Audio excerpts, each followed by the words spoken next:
Mr. Karzai is a long-term participant of the Moscow Peace Forum. You have the floor, Mr. Karzai. Thank you very much. Thank you very much.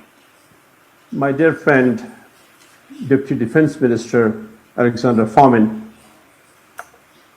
members of the panel, ladies and gentlemen, very happy to be addressing you today, but I would have been happier if I were in Moscow, as I was on 3-4 previous occasions. The pandemic, events at home, and the urgencies of the peace process kept me here. But I still am happy to be speaking to you. And thank you very much. We are, ladies and gentlemen, in a new era. A multiple polar world order has emerged. And with it, the need for new rules for the better and amicable management of this new order, of the challenges and opportunities. As I see it from my perspective, indications are in both directions. The recent meeting between the presidents of Russia and the United States of America are hopeful signs of a wiser management of issues and of differences.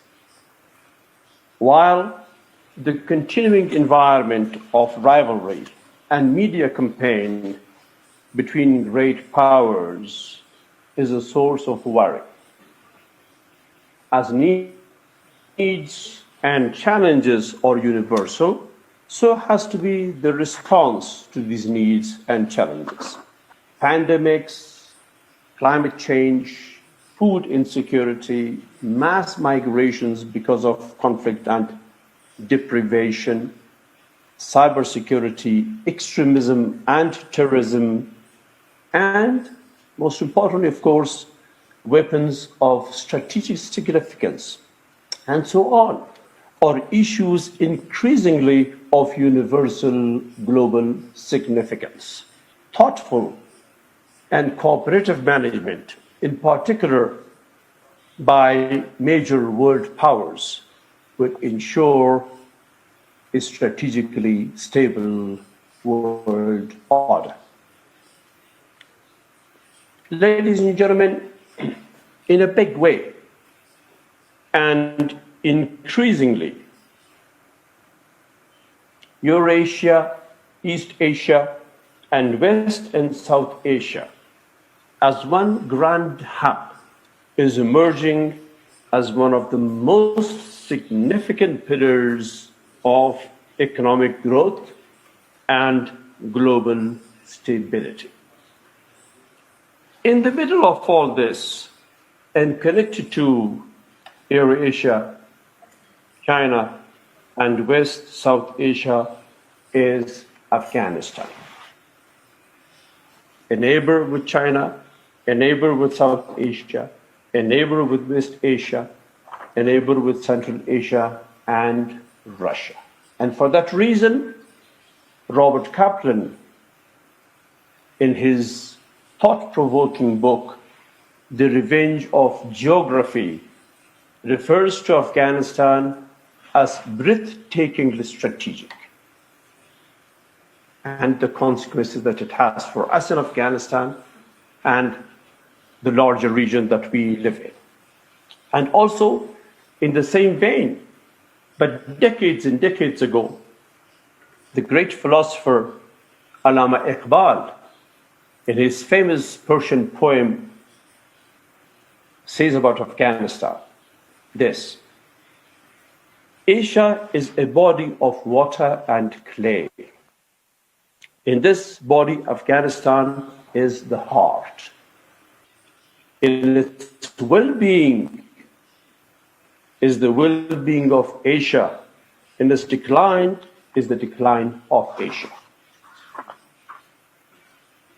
Ladies and gentlemen, just very recently, about a month and a half ago, there was a horrendous attack on schoolgirls in Afghanistan, claimed by Daesh or the ISIS, in which more than 80 Afghan young girls died.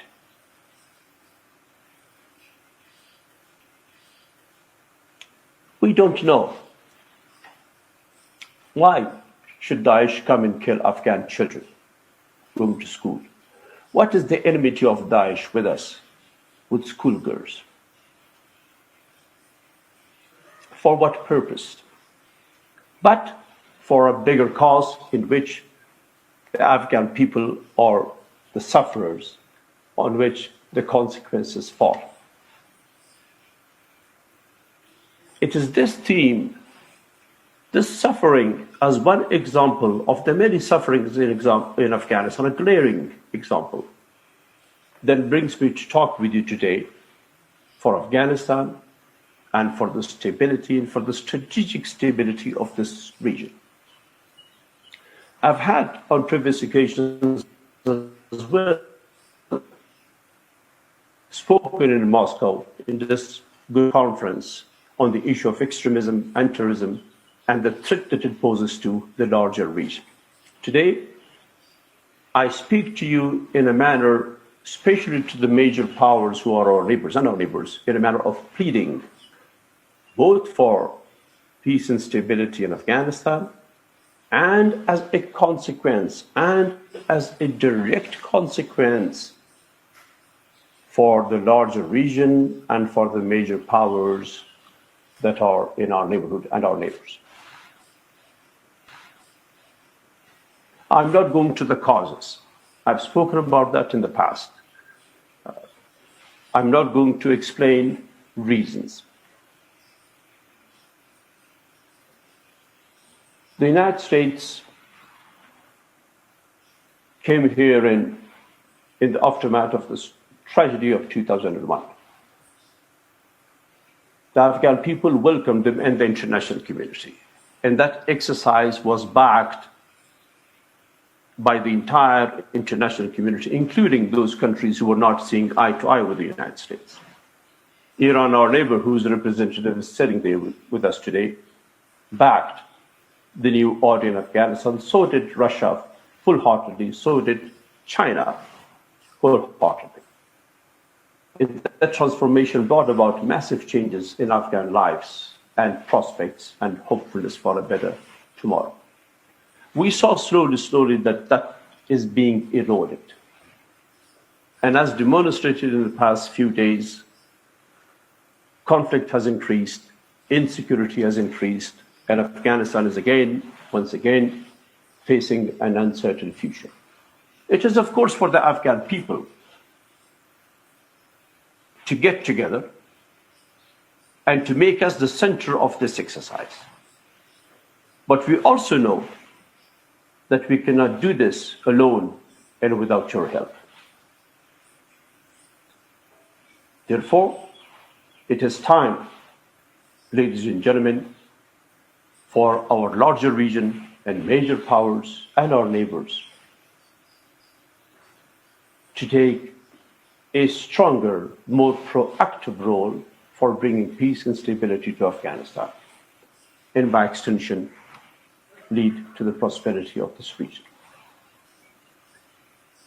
3 years ago, the United States launched a peace process for Afghanistan, and the Afghan people wholeheartedly supported this peace process, as it is the overwhelming desire of the Afghan people to have peace. And for that reason, the US efforts were given wholehearted support, with the hopes and expectations that this will happen soon. But it has been 3 years and the peace process still going on while the situation in the country is worsening, with more casualties, with more conflict, with more uncertainty for Afghanistan and this region. In this regard, we believe that the participation of Russia and China in the format of Tricle Plus with Pakistan will make significant contribution to the speedy arrival of peace in Afghanistan and the concrete formation of peace and stability for this region. We hope that Iran will join this process effectively and actively. We hope also that India and Turkey will be part of this process because they are having impact in the region and with Afghanistan. Russia, thankfully and very wisely, from November of 2018 till today, and the last meeting by Russia on Afghanistan and in Moscow was held March of this year. Before that, in 1919, there were two significant occasions of arrangement of intra-Afghan dialogues in Moscow, which led to considerable hopefulness in Afghanistan.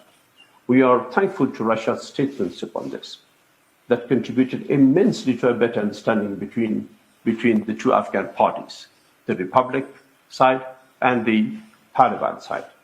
We very much hope and desire that this exercise by Russia in arranging peace talks on Afghanistan and talks between the Afghan parties will continue.